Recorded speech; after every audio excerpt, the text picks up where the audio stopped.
Hello people, hanging out on the boat here at Rebecca Spit, a marine park up here on Quadra Island. Hot day, quite smoky from the wildfires. You can certainly taste it. It's unpleasant. Touch of a headache going on. Um, Otherwise, a nice trip. We've caught a lot of fish and are enjoying the seafood. Boat's been good, no problems. Weather, if it hadn't been for the smoke, would have been really nice. Um, Thanks to a lot of you who have joined the new channel, and I appreciate everybody kind of joining in there and weighing in, taking on the new project, which is going to be much more sailing focused, I suppose, although I'm sure I can't keep my own opinions and philosophical stuff out of it, really. I will be less overt about that as we go on, more focused on the practical. Well, the entire kind of concept I have between, the concept that I have here for the current channel is simply about demonstrating, I guess, this lifestyle that I've been involved in for almost 30 years now.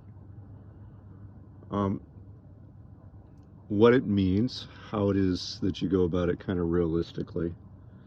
Not only the things that make attractive, but the things that make it difficult. There's certainly both, right? We've had the conversation on this trip a bit because, you know, with the smoke and the congestion in the harbors and the degradation of the marine environment. This cool guys getting underway here.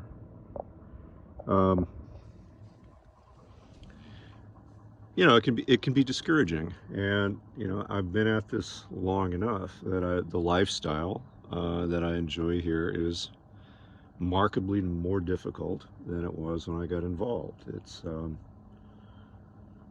I say, it's a less abundant environment, and there is more pressure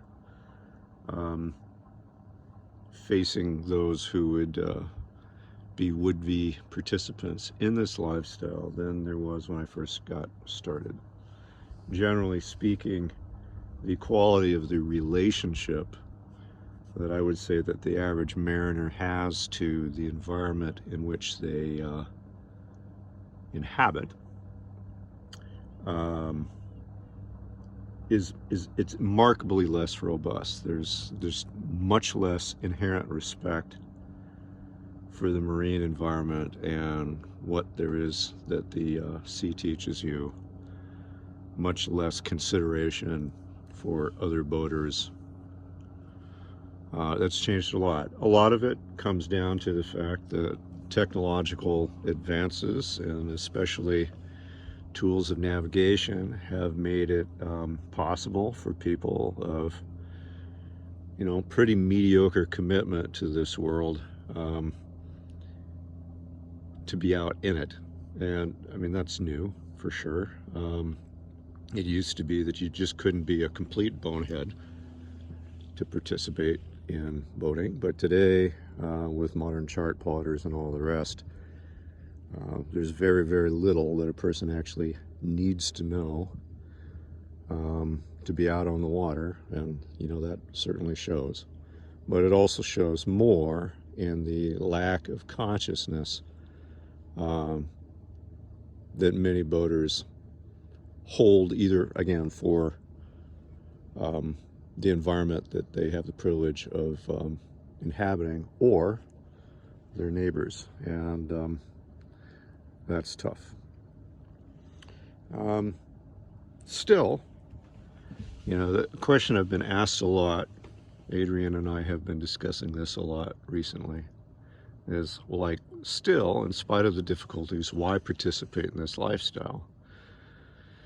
And she had been reading a book that she had gotten down at Fishery Supply in Seattle, kind of targeting women. I don't think it was too helpful, but in that particular book, there was this whole big to-do about, you know, how you're supposed to culture your love of sailing and how that makes participating in this lifestyle so engaging. And I kind of really rather disagree with that. I mean, I've never, throughout my entire period of doing this, had like anything resembling like a strong, strong love of sailing. Okay. And it's been my experience among people who have done this for a long time that that's not unusual, actually. The sailing is simply a vehicle, the sailboat is simply a vehicle by which you get to participate in a lifestyle that affords a lot of other things, which I do love very dearly. Mostly the completely conspicuous self-reliance, the completely conspicuous freedom, the autonomy,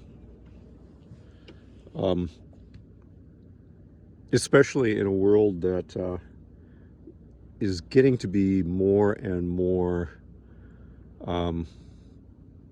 oppressive and encroaching on the choices of the individual, regardless of where you might sit on the ideological spectrum. I'm sure that you could feel that. Here,